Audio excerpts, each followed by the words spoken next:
Good evening, folks. It's Diamond with the Oppenheimer Ranch Project, Magnetic Reversal News, Sacred Geography, and Shinrin Yoku, bringing you a grand solar minimum update Sunday, December 17th, around 5:30 p.m. Mountain Time, 2023. The geomagnetic storm has come and gone, lasting just around 9 hours.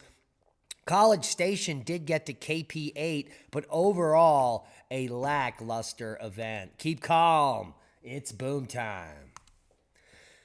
Charleston sees record flooding and flash flood emergency issued near Myrtle Beach. That's pretty crazy. A lot of flooding going on today. Heavy rain inundated the downtown area here. And social media showing flooded amusement park and roads as the storm moves through Myrtle Beach here. You can see some of the coastal areas definitely getting flooded there. Let me blow this up a little for you. Here are the streets of North Myrtle Beach. Underwater on Sunday, which was not their fun day. If you come over to Oppenheimer Ranch Project, you can get the latest updates on the flooding. Here is some flooding in Charleston, South Carolina. I don't know why anyone would be driving. Oh no. Oh no. Yeah. Oh no. Do you see this right now? He's floating. Uh-oh. Oh no.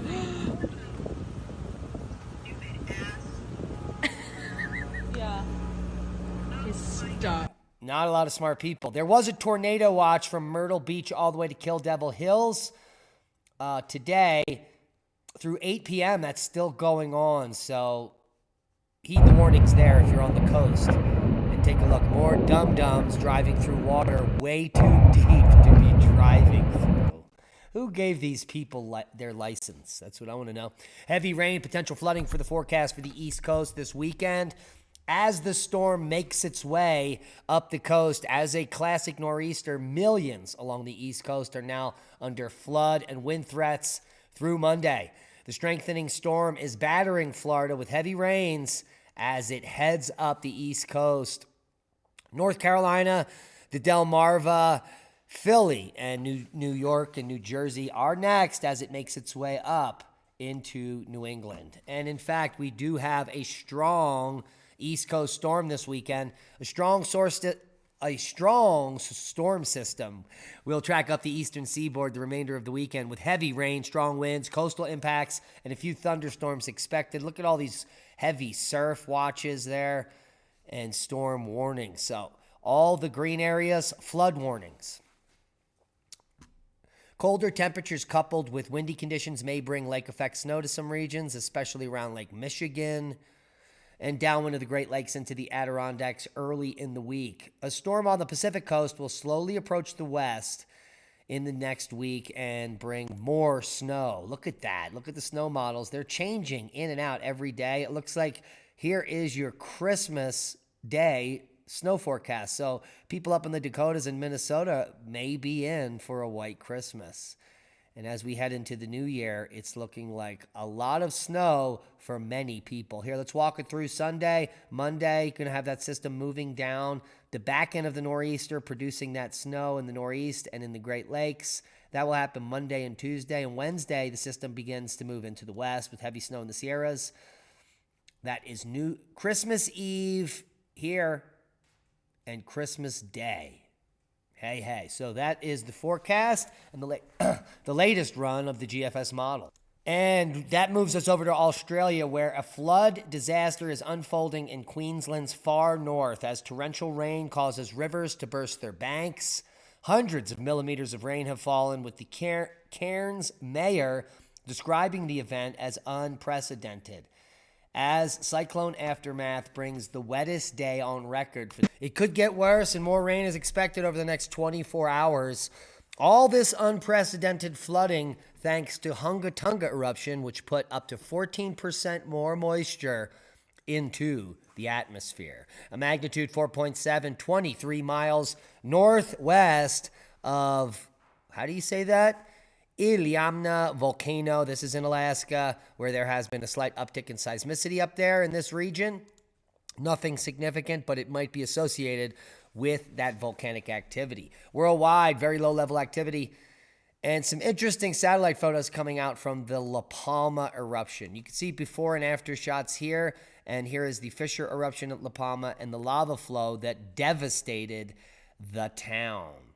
In fact, the total lava flow and ash covered more than 12 square kilometers or 5 square miles of La Palma. The ash and lava damaged more than 3,000 buildings and several banana plantations and caused the yellowing of pine forests. But there has been some recovery, and there are some now roads that are traversing that lava flow at this time. So you can get through now as they continue to rebuild on the lava, just like they did before. And, well, we know what happens when you build on lava. Discover solar wind showing the passage of that CME, which was that cannibalized X-flare, but very low-level effects. And it kind of just dropped off here after about 12 to 18 hours of activity. Barely any activity. Overall, KP went to 5.3 for 6 hours. And as I said on the open here, College Station did reach KP8. The Aurora forecast is looking bleak, and the geomagnetic storm is over. As we take a look at the sun, very few sunspots are peppering the disk on this Sunday evening, and it is taking quite some time to parse this up. A huge plage is turning around the limb, but just a few sunspot pricks here, and for Solar Max, this is certainly an embarrassing sun. Really interesting artifact here, the Sayhuite stone. Have you heard about it? It is, some think, a three-dimensional map, and it's a very interesting stone that was found at an Inca site. You're looking at it here. We'll blow it up in a second. But the Sayhuite site is located on the route between Cusco and Abancay in the department of Apurimac. It is delimited by two streams and embedded between several green hills, a small paradise on Earth, whose main attraction is the Sayhuite stone, which is about 4 meters in diameter, 2.4 meters high, is a huge block of granite whose upper part is carved with more than 200 symbols, whose meaning and use are still unknown, and especially its use. One of the theories says that this stone represents the cosmos and living people. Others speak of it as a construction pattern to carry. It has aqueducts. There are also monoliths, a throne of stairs, fountains, walls of large stones, and even terraces. And it really looks to me like a scale model of things that maybe people in this region knew how to do. Also, you can see these little slots in the end where water would run off, or you could like simply dump a pitcher and see what happens.